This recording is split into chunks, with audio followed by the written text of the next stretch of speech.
Reconstruction, probably the period of American history most ignored, least understood, and could easily be recognized as one of our least proud eras.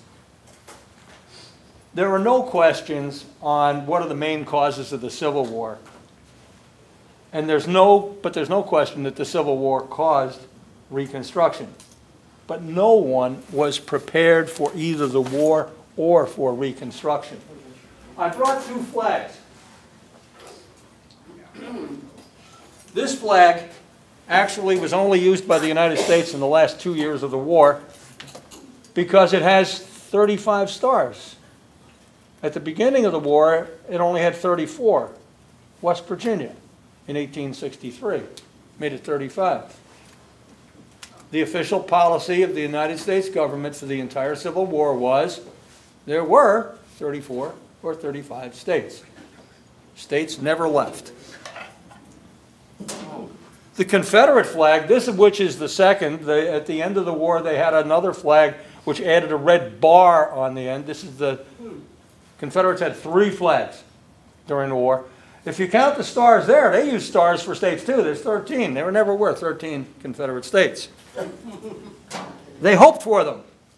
The Battle of Antietam, largely caused by Lee, went north to recruit huge numbers of sympathizers into the Southern Army. It didn't happen. Another point in the war, the same basic fighting season, a Confederate army swept up into Kentucky, carrying 10,000 to 12,000 stand of arms to give out to all the recruits. They took almost that number back with them. Those states, although sympathetic, did not turn out to be Confederate states. Really briefly, no side had a plan for the end of the war. No side thought it was going to be a long war at the beginning. So naturally, they had no idea on how to end it. That wasn't going to be a problem. The official dates for Reconstruction are usually 1863 to 1877. I will suggest that it went much longer than that, but there's a reason for that. 1863 to 1865 are temporary war measures that play into Reconstruction, but not really a thought-out plan. 1865, 1866, President Johnson, the accidental president, has his day at it. It fails quickly. 1867 to 78, 1867 to 68. We can say the radicals in Congress had their day, and then we have the administration of Ulysses S. Grant. From 68 to 72, you probably had the highest involvement and the greatest achievements of Reconstruction. The following 5 years sees its decline, fall, and obliteration. Okay. How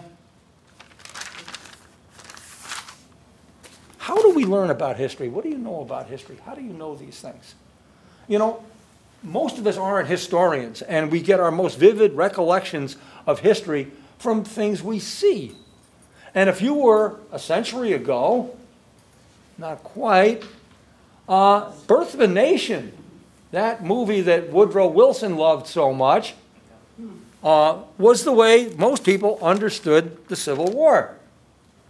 And The Birth of the Nation showed Thad Stevens, the leading radical Republican, controlling Congress. Wrong. There were black legislators who were totally out of control. Wrong. Laws that required intermarriage of whites and blacks. Wrong. Black soldiers insulting white citizens. Mostly wrong. Riots and lynchings. That was going on. The causes were not. And the court ruled, the Supreme Court ruled that the film was business, not free speech, so that it wasn't until after World War II that American films were considered under the free speech concept. So, birth of the nation understanding of the Civil War could still be, the effects of that could still be found in textbooks up until 2004? Yeah. Now, it was through the 1950s, and I'm going to read you this little bit, and then we're going to go on to the presentation. So, this was a book published in 1929, very popular history of Reconstruction, and this deals with the formation of the Ku Klux Klan. Penniless and poor, prospects with poverty and depression all about, a pall of sadness rested on that little town on Christmas Eve. This is Pulaski, Tennessee. Boys, one of the young men said, let's start something to break the monotony and cheer up our mothers and girls. Let's start a club of some kind. It was agreed, and plans were made to be perfected in another meeting. And this was held in the home of a leading citizen, where among merriment, initiations were made that winter. In considering a name for the club, someone suggested Kluklo, from Greek, meaning band or circle. Another proposed adding clan, because they were all members of Scottish-Irish descent. And a third offered Ku Klux Klan. Since the object was fun, why not have costumes to deepen the mystery? Agreed. The young men joyously raided their linen closets and brought forth stiff white linen sheets and pillowcases. In that period, much masquerading and costuming was a natural instinct. And why not ride horses? And let's disguise the steeds as well with sheets. Yes, and ride out into the black night and call on houses of parents and sweethearts in silent serenade. Thus, for the first time, the Ku Klux rode, and everyone was merry for the moment. Everyone but the freedmen, who, being superstitious, thought they saw ghosts from nearby battlefields. And many of these, having been idling, hurried back contritely and subdued to their old master's fields. At first the whites laughed over the fears of these blacks, and then, noting an improvement among them, with more industry and less petty pilfering, and serious possibilities of society were envisioned.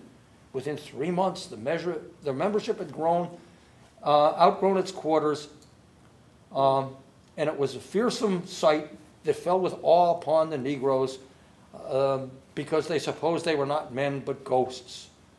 And then it was easy from here to challenge carpetbaggers and agitators who were lustily instilling into black minds the hatred and distrust of native whites. Anybody that believes that history of the founding of the Ku Klux Klan? Wow. What was that? 29. This is 1929. That's 1929. I ask you, why did the North ever allow this to happen? I will suggest, and we're going to look at it, what is Reconstruction? Is to rebuild. Yeah. Whose interest was in doing what? Okay, now we're going to try to rapidly... Another little thing it makes me think, if you're talking about the Civil War happening because of Harriet Beecher Stowe, we still remember the name Simon Legree, though we don't remember Uncle Tom's Cabin. And that's how Uncle Tom's Cabin ends, that the slaves convince Simon Legree that there is this ghost of all the terrible things he's done, and it scares him to death. So how interesting it is that Uncle Tom's Cabin had this huge power over people in terms of starting the Civil War, and they just flipped the idea. Now it's all the black people who are afraid of ghosts, as opposed to Simon Legree, who had some real ghosts to be afraid of. Right. Now, the philosophic underpinnings of this view of Reconstruction that I just gave you an illustration of the Ku Klux Klan of grew out of these other thoughts. Reconstruction originated in the North, and they didn't understand the Southern race. Southerners did.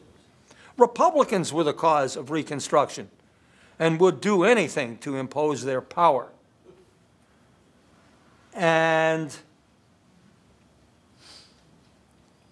this thought led to the undoing, in all practical terms, of the 13th, 14th, and 15th Amendments. Okay, let's start. Do you want the lights off? Yeah, sure. Okay, during the war, this is our first hint of the beginning of Reconstruction. It became a war aim of the North to try and cripple the South. How much better way to cripple the South than to rob them of some of their manpower? So, as we know, the history of Lincoln and the Civil War, on January 1st, 1863, the Emancipation Proclamation went into effect, which freed all slaves that the Union didn't control. Did not control. If there were areas of the South, and there were in Louisiana and other places where Union troops were in control, those people that were slaves remained slaves. Every area where the Union did not control, this proclamation freed. Lincoln is a legal guy. The Constitution says, according to his interpretation, that slavery is protected. So as commander-in-chief of the military, he has the power to seize property of the enemy, but if we already control the land, it's not in enemy control, it's in our control. So from a very legal basis, he frees slaves. He's actually freed no one by this. All right. It does lead, of course, to what's going to happen. They are going to be free. And this policy is really reinforced when, of course, he's reelected. Now, before he's reelected in 1864, he puts forth a plan. There's a lot of argument over this plan. It's called Lincoln's 10% plan. There's a portion of Louisiana that has long been under, around New Orleans, long been under Union control.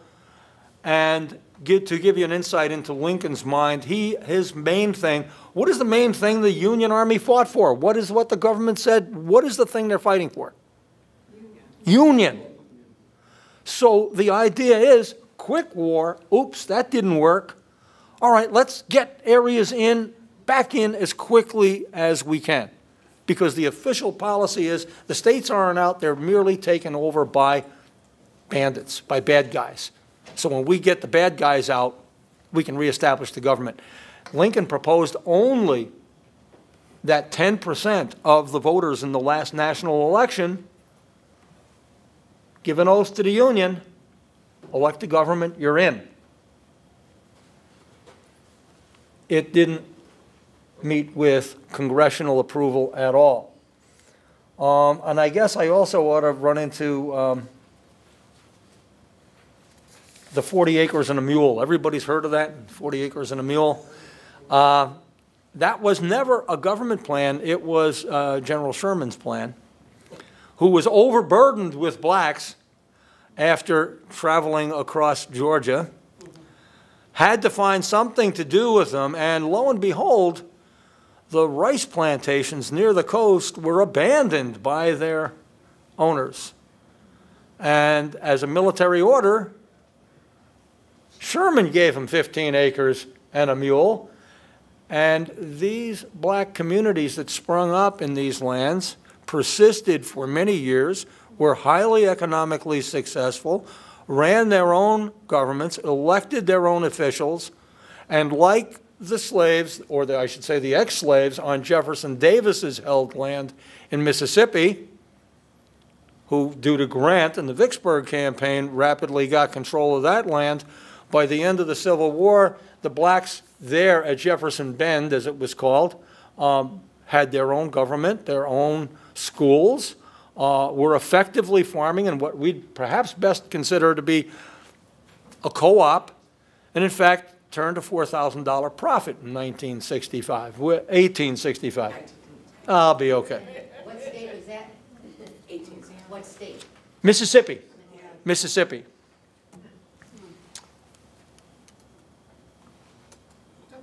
Now, once Lincoln is reelected, we know that slavery somehow is coming to an end, most of the country anyway, and the thought comes, we have to support these people somehow. Because after all, the absolute belief was these poor benighted people aren't smart enough to do anything by themselves. Well, one thing that they weren't smart enough to do was to teach themselves. And one of the first things the Freedmen's Bureau put in place was schools. Churches, religious groups all over the North sent teaching missionaries down, usually young women, by the way. They were very eager for education. There were many educated blacks in the South, and some educated blacks from the North came south to teach and to help lead. Could also talk about Robert Smalls, but that'll get us detailed. So we're going to leave him alone for a while. The Freedmen's Bureau exists until 1872. I guess I ought to tell you about its demise. It was never popular. The constitutional view of this was, and it was President Johnson's view, hey, wait a minute. The government never helped poor anybody else. Why help poor blacks? It was logical. But of course, the Congress did not agree to it.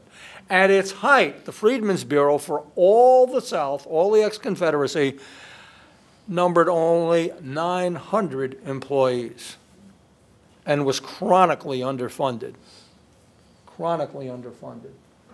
Its task, of course, was to help, to be the mediator between blacks and the rest of society. They had so many jobs to do, they couldn't do any of them well.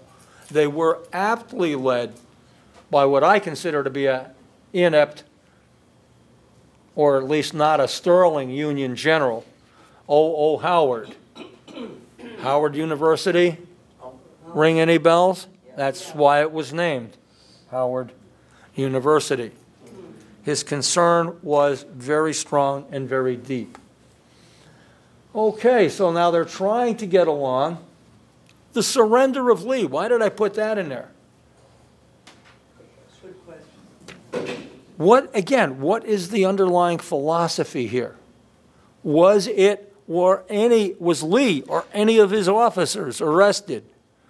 Were the troops in any way humiliated? Lee was amazed at the gentleness and fairness of the terms.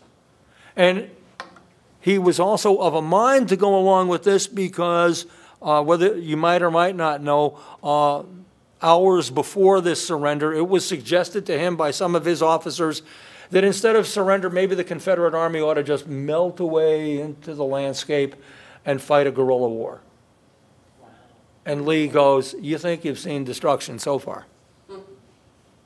Do not go into this. So his mindset was one of a gentle reconciliation, get back. It coincided with the government at the time. So this is the thing that's going on, but what's of course going to interrupt it? Lincoln's assassination. Yeah. Lincoln, of course, is not even at that time, is not the beloved person we know. He's almost deified now. Assassination is probably the most heinous crime we can think of as Americans, to assassinate a president, and he was the first one. Yeah. Unbelievable. And when? Just before Easter. Good Friday. Good Friday. Good Friday. Yeah. Guess what the topic of every sermon on Easter Sunday was? Lincoln does indeed get deified. And I will not at all get into the what would have happened if Lincoln survived. Part of Reconstruction. He was a political genius. I don't know if even a genius could have solved this problem for the United States. It would have been different, but how? I don't know. Andrew Johnson. Why is he vice president? Anybody know why? I'm going to me get my coffee over here. He was from Tennessee. He was from Tennessee, He was from Tennessee. and East Tennessee, which was always staunchly Union. And again, when the ticket is formed, it is not anywhere near a foregone conclusion that Lincoln is going to win. So you want to get as wide a net as possible. He is from a, quote, southern state, and having recently been in Tennessee, let me tell you, it certainly has many people that would second that. But he was a poor white and had no camaraderie, no friendly feeling toward the rich. He was anti-rich more than anything else. He was only anti-slave because that's what made the rich rich. But that wasn't looked at in depth. We don't, you know, people weren't vetted the way they are now for political purposes. And there's a book over here that I can recommend. It's called The Avenger. President, I don't know the exact title, but anyway, it's there. It's the first 45 days of Johnson's administration. The time he goes from, wow, everybody thinks, especially if you're a radical, this is our guy, man. He is really against everything. He's going to put him down to turn into politically the exact opposite. Why does he do this? We'll get there.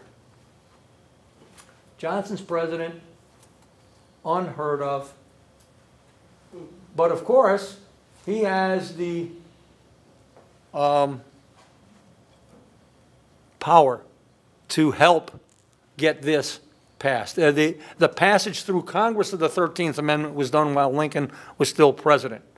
But its ratification by significant and enough states to enforce it doesn't happen until December 6th, 1865. What was the last state? Here's a quiz for you. What was the last state to ratify the 13th Amendment, and when was it? Mississippi, 2004. Yeah, I was going to say that. Century. They balked at doing a lot of things. The 4th of July was only in the past couple of decades celebrated in Vicksburg. They usually would run something else in memory of the Confederate sacrifices in the War of Northern Aggression. What's black codes? What's that? Oh, black codes. Here we go. What are the black codes? All right, look, here's one of the problems. I mean, you got a number of problems that that the country's trying to solve after you actually free the slaves.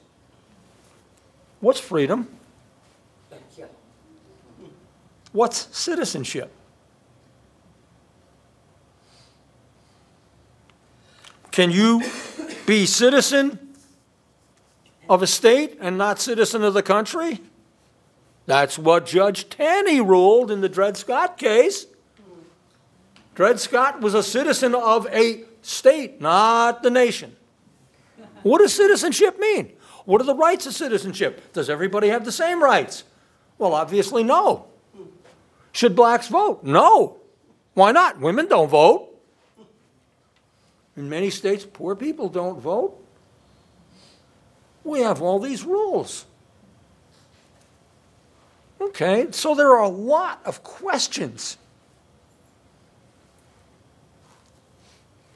The biggest one is, if you finish the war like the South did, what's everybody want to do after a war ends? But especially Americans. You want to go back to normal. What's normal? Before the Civil War, the absolute largest, most important part of the American economy was cotton. For manufacturing in the North, for sales overseas, agricultural support for the South. What did the South decide to do during the Civil War? Cotton boycott. Blockade it. You can't trade it. Done. Probably the worst decision the South ever made, not only for themselves, but for the entire country. By the time the Civil War ends, oh yeah, there's a big demand for cotton, but they gave the rest of the world 4 to 5 years to find alternate sources. And what happens to the price of cotton over the following 5 years? It keeps on going down to the point by the time you get to 1872, there is no way, no matter how you organize labor in the South, that it can be profitably grown. And yet, that is exactly what they try to do at the end. The landowners come back, they need labor. The Freedmen's Bureau says, you got to pay them. And this just doesn't go on at all. Who negotiates between these people? Are slaves in a position? Do they organize a union? I don't think they're that far developed yet. You know, this is not going to happen. The friction between the Freedmen's Bureau and the landowners back and forth. And so the southern local governments try to recreate the society that they had. They want to go back to normal. So guess what? Blacks, we still need workers. Now you have to sign up to work, 1-year contracts. All right, you sign up to work for 1-year contract. What are you? You're back on the plantation. Do you get to walk about freely? Oh, all of this stuff is in the black codes. That says where you can go, what you can do, what can be done to you, everything else. It's a complete reversion back to slavery. This does not go over big in Congress. The radicals are having a hemorrhage. And President Johnson really doesn't care. He does not love blacks. He hates rich people. However, he begins to get this idea, you know, I need to further my political ambitions. And you know what? The North doesn't like me all that much. Maybe I need votes in the South. So there was always a provision that the president could pardon people who were excluded from voting and landowners. And Johnson expands that and begins giving them away wholesale. These are the people who wind up back in local control of governments enacting the black codes. And that is the end, by the way, of Johnson's control of Reconstruction. Now Congress takes over. Congress passes, hey, does that sound interesting? Civil Rights Act? Yeah. It's pretty advanced for its time. It's very specific and very moderate. It isn't, it doesn't demand universal suffrage and all this stuff, but it goes a long way towards it because the moderate Republicans, who are actually in the vast majority in Congress, this is what they want, an easy peace, an easy transformation. They do not see their job as to make an integrated society out of the United States.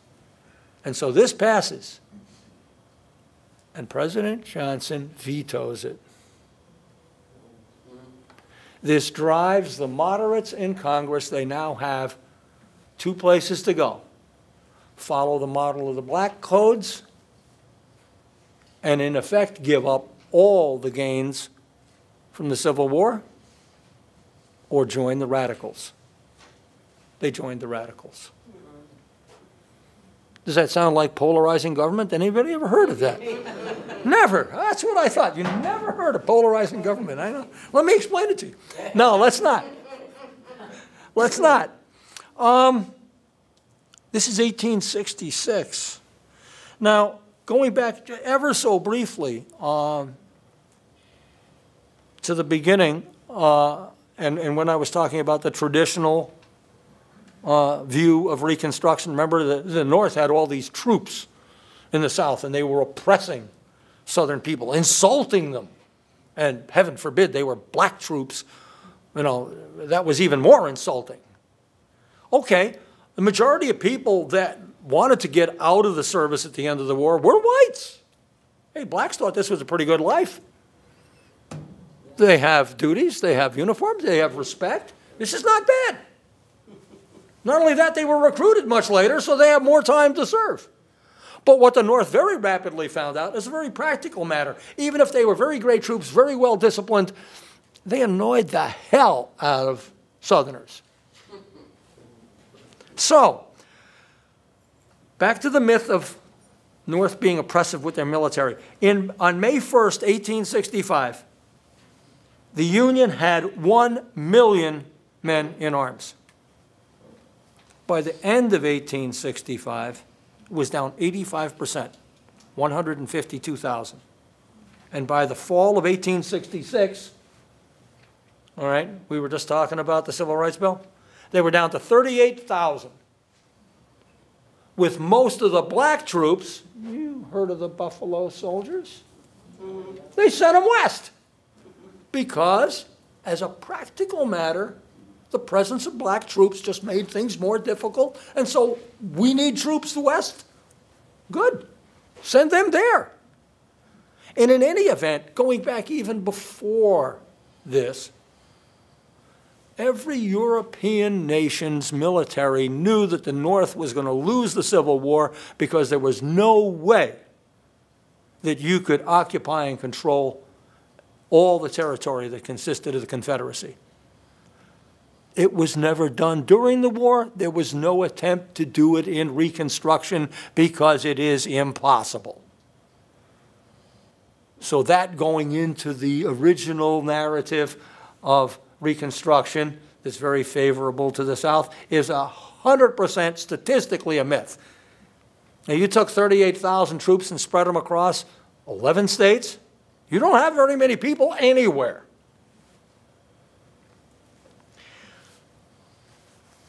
And one more thing. 1860, the South's share of the national wealth was 30%. During the war, the North's share increased by 50%. The South's economy decreased by 60%. And by 1870, the South had 12% of national wealth. At the end of the war, a lot of Northerners, a lot of Southerners want to see the South rebuilt. What do they know they have to do? They need investment. They need railroads. They need everything. Okay. One problem. Is there a Southern banking system? Is there a national? Okay. Very, very good and eager and able entrepreneurs, not too many though, rushed to the South. Now, the Southern version of Reconstruction, we'll call them carpetbaggers. They're just in to scoff up what they want. This is their term. It's derogatory. It plays into their narrative. Erase it, except for historical place marker from your mind. These are people who really tried. After they were driven out of the South, most of them went back north, or really to where the economic expansion was good and where money could be used and made was the West. So it wasn't a good thing to invest in the South. You didn't make money. Not only that, who the heck were you? You were some dumb Northerner. Why should you take our place as leaders of society?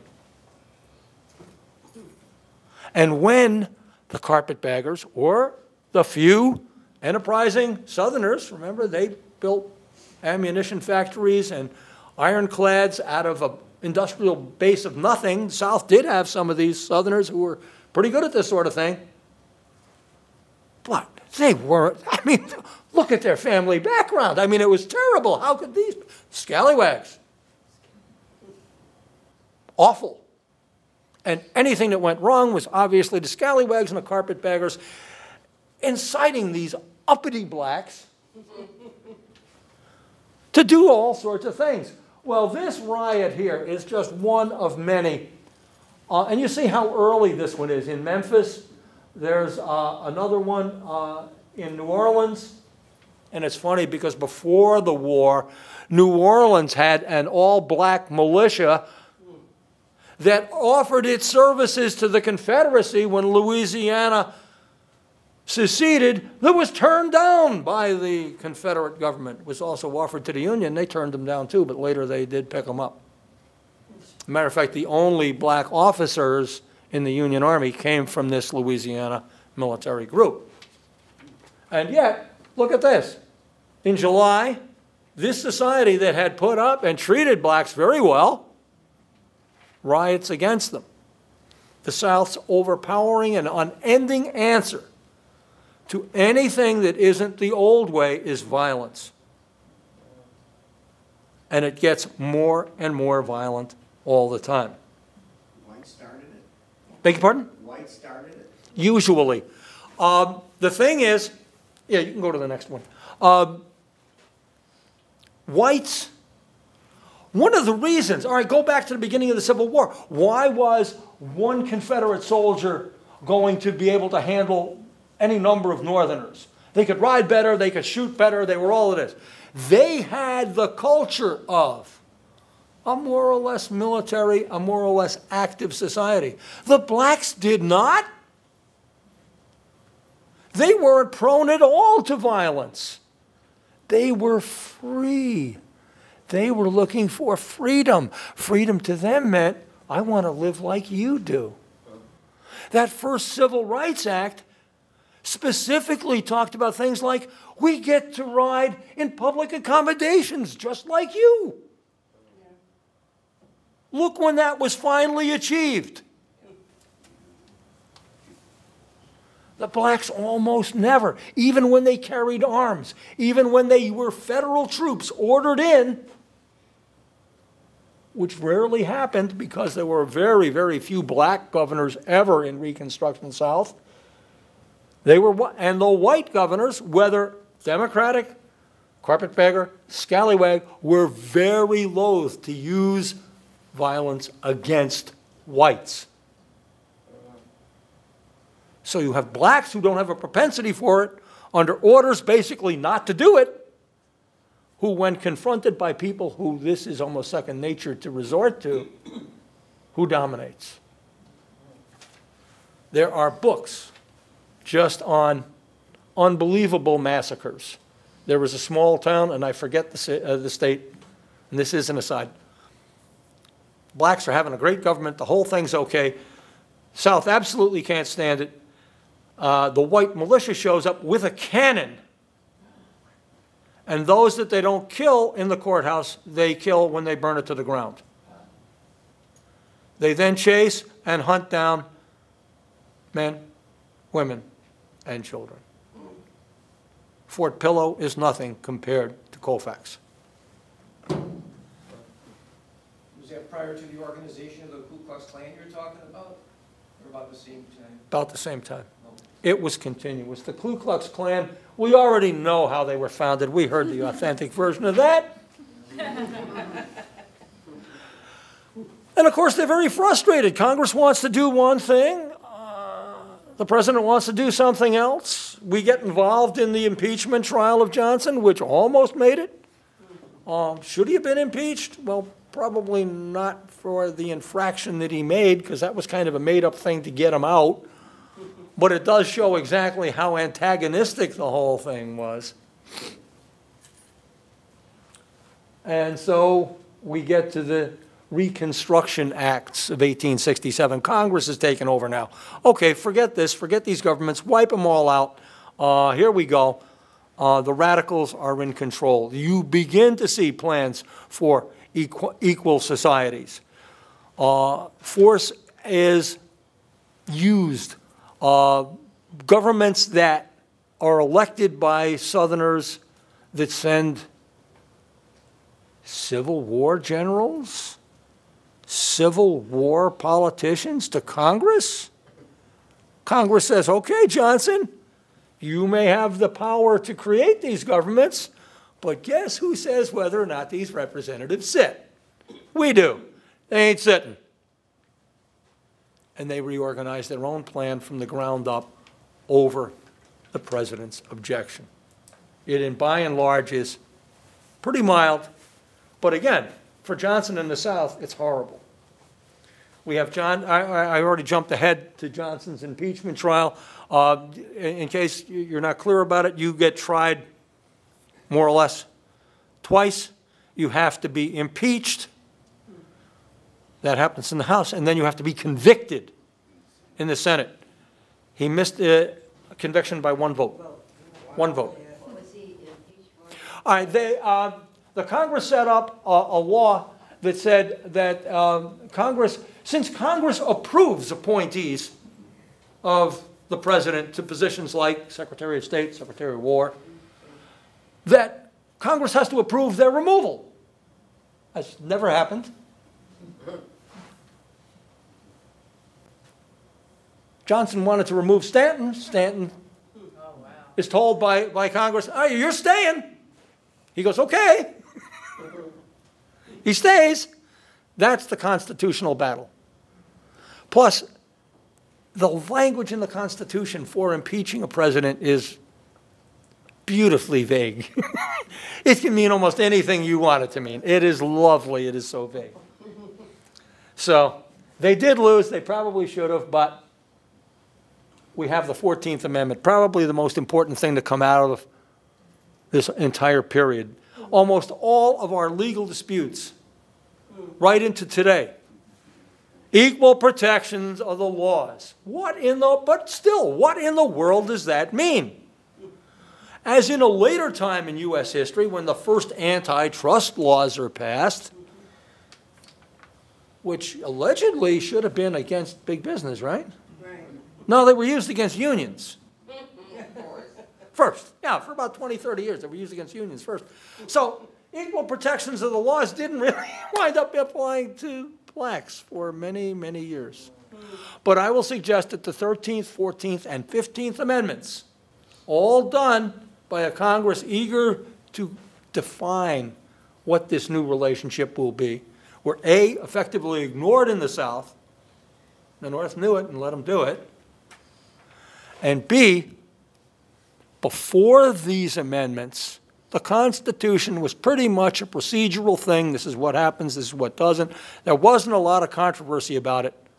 And relatively rigid. These three put all the flexibility in the world into our Constitution and changed it forever. It's one of the most important amendments. It can so be argued. It can so be argued, absolutely.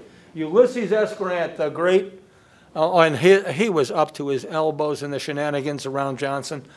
But anyway, he gets elected president. By the way, when he dies, he's the most popular person in the country. The demonstration in New York City is beyond belief, its size. Grant's tomb was the most visited place in the country for decades. Grant had just about had it with the shenanigans of the South. Grant says, all right, enough is enough. And Grant uses military effectively and with great authority, and the Klan is, for the most part, extinguished. That's just one of his many achievements. By the way, if I asked in general, how's Grant as a president? Not good. Not good. I would tell you that over the last 30 years, every biennial poll of President Grant has been moving up. The scandals that mostly affected his second term, he's been absolved from. He's a military guy. He really is. He's like other military guys, and I can remember a piece of advice that Eisenhower gave all future presidents after he retired. Being president is a pain in the ass. When I'm a general, I give an order, it's done. When I'm president, I give an order, and 6 months later I go back and nobody's heard of it.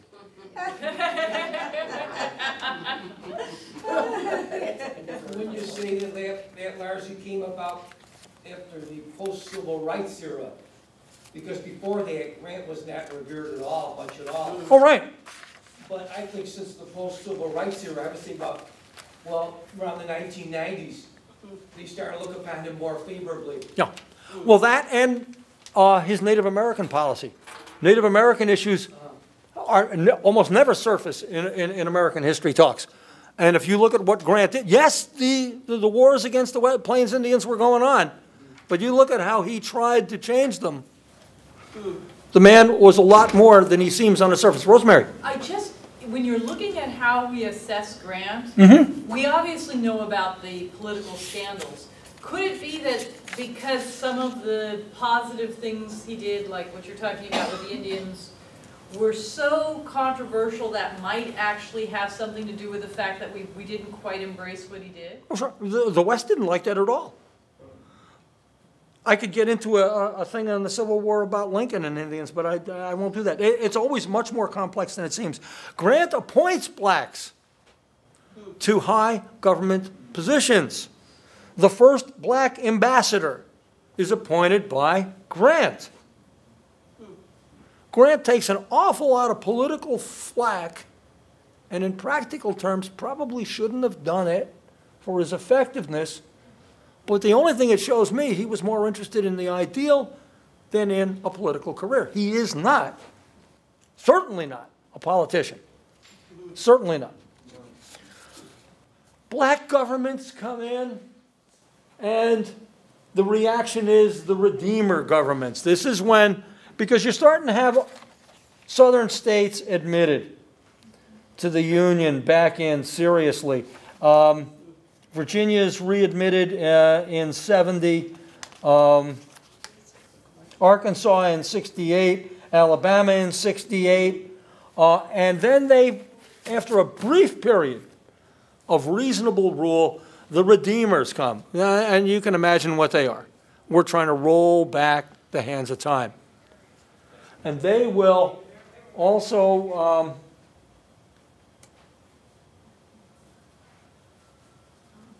definitely try to, reverse insults to the national dignity like this. Imagine that, a black man sitting in the Senate.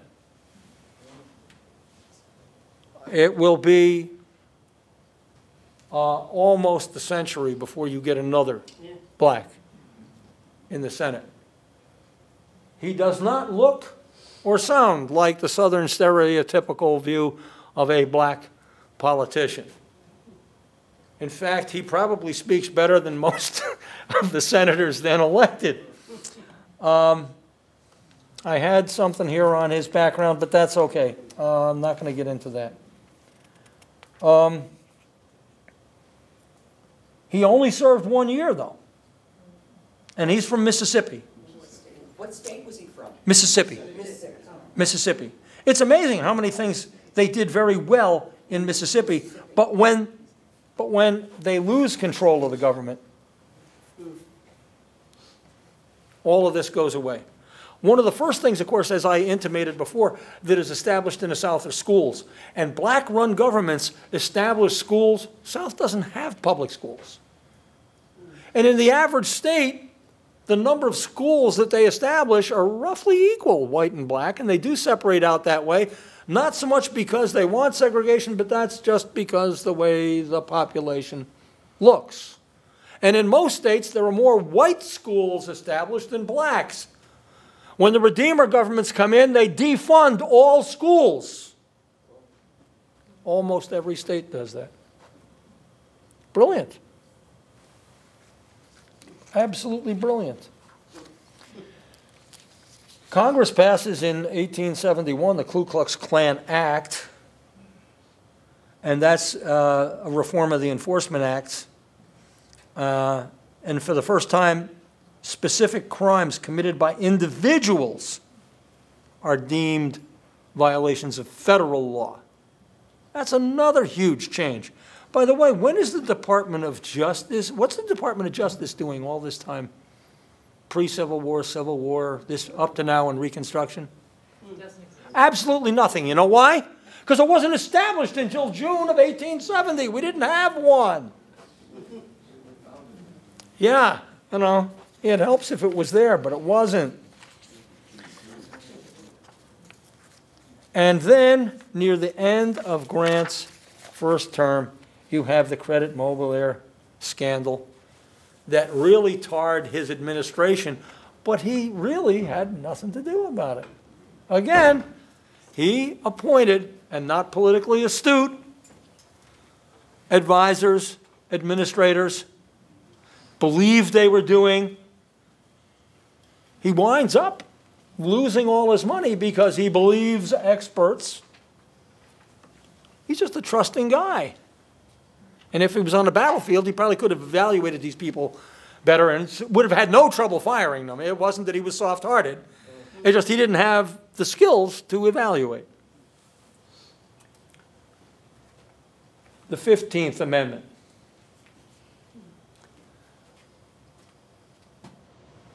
The right of the citizen of the United States to vote shall not be denied or abridged by the United States or any state on account of race, color, or previous condition of servitude.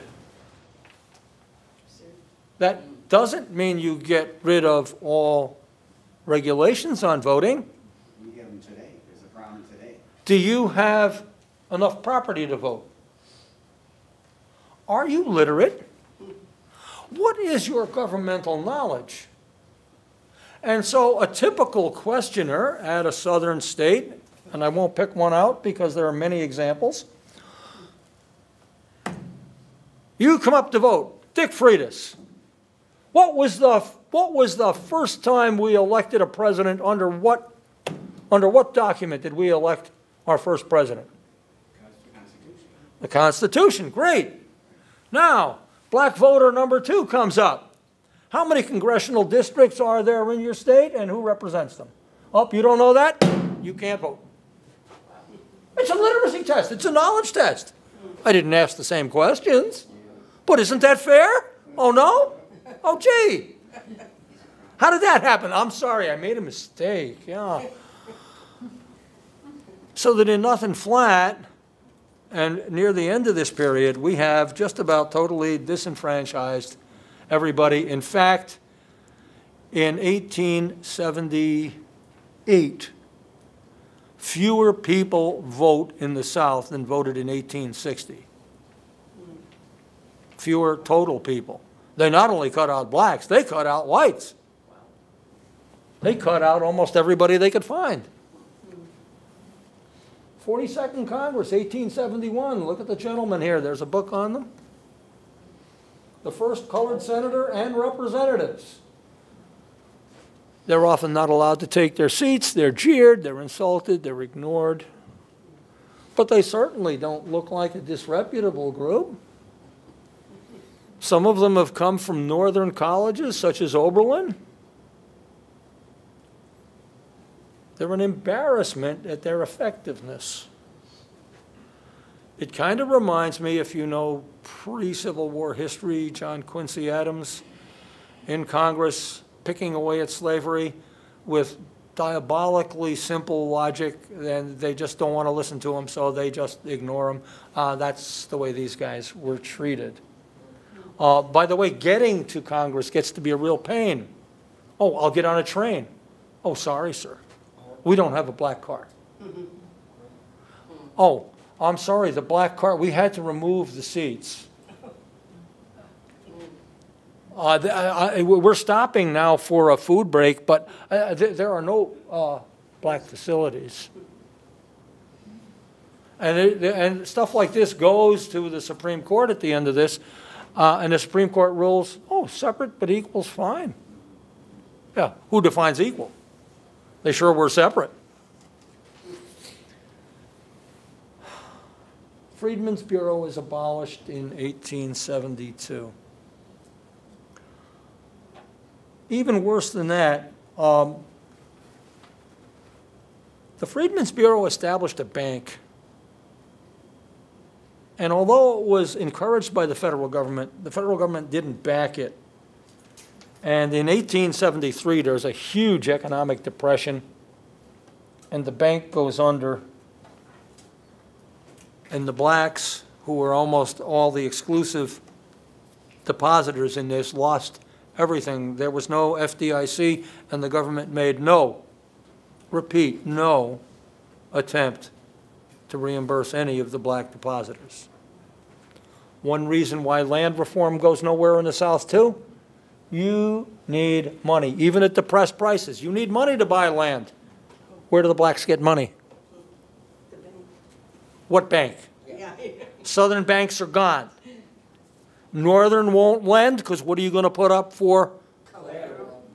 Nothing in the South is worth anything. And the Depression and an economic setback of 1873 is probably the final nail in the coffin economically for the South because, as I said before, cotton's worthless. Nobody wants to invest in you. You got the transcontinental railroads running. You have opening of the West. You have industry. You have all this stuff going on, and none of it makes no sense to invest in the South. And why don't the blacks leave? There is no black migration. Years later. Not until years later. There is, right about this time, and I didn't include this, but I'll just mention it, a group of them got together and said, yeah, we'll go west. And they did. And they probably picked the worst place in Kansas. They could have been selected. The town stayed around for 20, 30 years, but many pioneer settlers didn't make it there, and they didn't either. Very sad. Very sad. There you go. The beginning of the end. Republicans lose control of Congress. Why? They're admitting southern states. And why do Republicans lose in the South? They lose because their opponents can claim, look at all their spending. My God, it's never been this high. Remember, before the war, taxes were based on how many slaves do you own? All right, that's how much. Now it's on land. Well, they haven't got money, they got land. So any kind of a tax, even at a low level, is this huge increase. They don't like it. They don't want it. That's one of the reasons why they cut schools. Cost money. And I forget the exact year, but I believe it's 1871. 3/4 of the state budget of Mississippi went to prosthesis for war veterans. So how can we complain about their overspending? Another thing, whether you're carpetbagger, scallywag, or black, most government positions, unless you're a governor or something like that, are basically part-time, right? So you need some other business to do. Well, it would be nice if anybody in the community would do business with you. They won't. They won't. So is there corruption in Southern Reconstruction governments? Do they find ways to have the government recompense them? Yeah, but it's the only way they're going to stay there. It's the only way they're going to stay there. And anyway, being from the great state of New York in the year 2015, who has heard of state government corruption? No one. I don't think it's unique, okay? Another Civil Rights Act enacted. And the only thing I can say about this one is, also notice up here it says, to thine own self be true. Well, what was true was the Supreme Court basically threw it out. That's the long and the short of that one. And we're going to get to the end real quick. We're pretty close, right? Yeah, we're very close. Okay, that's all right. 1877, the disputed election, the Hayes. What? Hayes-Tilden election. And of course, the balance is held by 3 states still under Reconstruction. And all 3 of these states have got to vote completely to tip the balance to the Republican Hayes. And by some magical process, that's exactly what happens. And that is, but it's again, based on, okay, this is called the end of Reconstruction. Because after this, he's a dead letter, and history books tell you, Union pulled all its troops out. Well, there weren't that many in the first place. Well, they didn't pull them out either, by the way. They put them in barracks, they hid them away. Don't go out and do anything, but you're still there. And that way they preserved the threat of the authority. See, we can still keep them there. We're not going to do anything, but they're there. You know, okay, fine. That doesn't bother anybody. So you see what's happening. The pull of economics, the pull of the desire to reunite, the pull somehow to get the Union back. You find the North increasingly making concessions. So that, I mean, it's much more complex than that. We can get into a lot, but I just want to go through The consequences and applications. What happened in Reconstruction? First, slavery was ended. That was it. Dead letter, done. By the way, slavery was leaving in many other places during that entire century, and most every place it was done peacefully, not in the United States. Not in the United States. Secession was ended.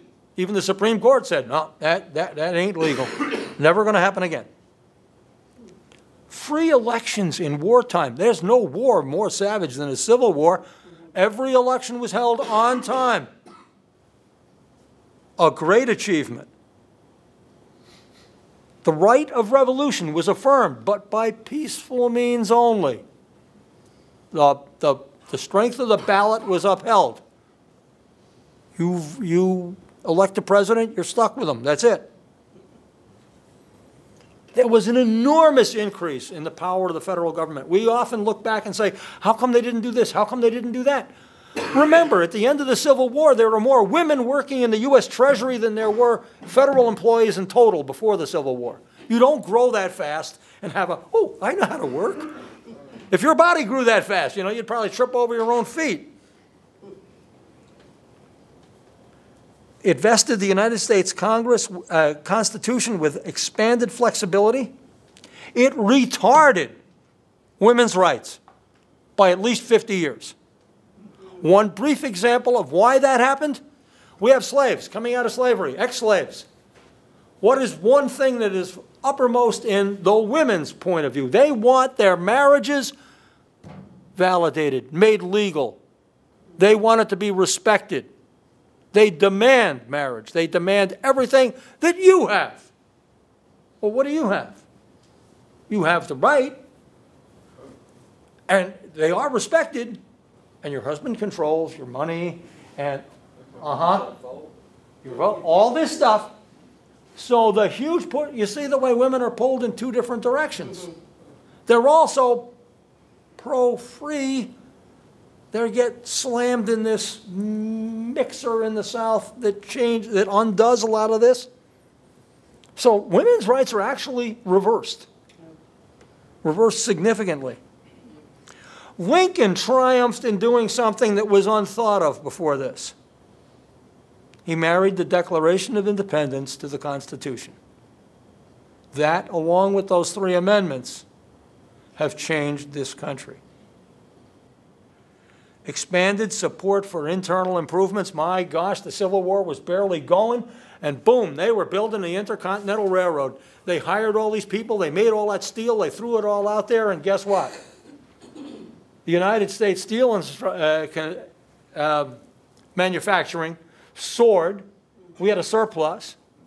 We lost all the South's agriculture, and the Union became the world's largest exporter of foodstuffs during the war, while feeding all these soldiers and everything else.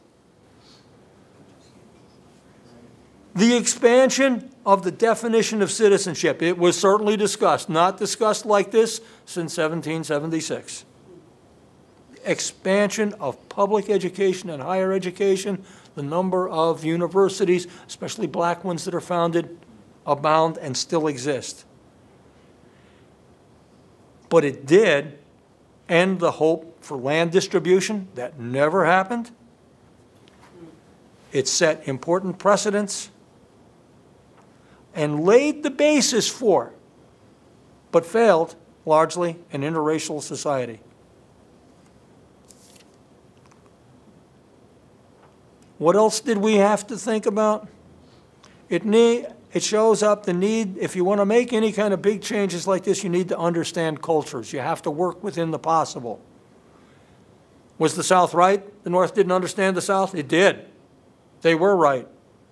But they were not going to move, and movement was absolutely necessary. A clear plan and control is needed throughout any of these processes. A Civil War doesn't give you that luxury. I do not give the government or the people involved in leading public opinion and whatever any demerits for that. This task was just too huge in too short a time. Fairness at the grassroots is vital for success, and political skill is a must. So back we return to one of my very first points of departure. Had Lincoln lived, what would have happened? I don't know. The man had many more political skills than Johnson ever thought of having. I've admitted anyway, that Grant had almost none. What could he have done with this mix? It is a very complex mix pulled off in many different directions. He wanted moderate Reconstruction. Hmm? He wanted moderate Reconstruction. He wanted it as he could get it, and he often said things, even during his presidency, that seemed to go one way, because I would posit, at least in some circumstances, he wanted to be rejected so he could then turn around and say, see, I tried it this way. You guys said no. Where do you leave me to go? Nowhere. Now, that ends Reconstruction, right? I say no. That ends it in the South. For the North, it just started it. No period of history is more full of violence, and I don't mean the South, with all their lynchings and whatever. It's dwarfed in the following decade, starts in the 70s and goes onward. Labor disputes, troops are brought in, they fire in. The first labor unions attempt to form under extremely reasonable and interracial basis, and these are the first casualties, which is why when we do finally win and establish unions, they're racially segregated. To the point where, just to make one last point, you do know that in World War II, Negro troops could not give their blood to white troops. Oh, my God. I am picking out the worst examples, I do agree, but the retreat from the ideals of Reconstruction came from many sources. Economics pulled them different ways. The North really wanted to heal this and get on with business. There was a huge immigrant group coming in who had their own concerns.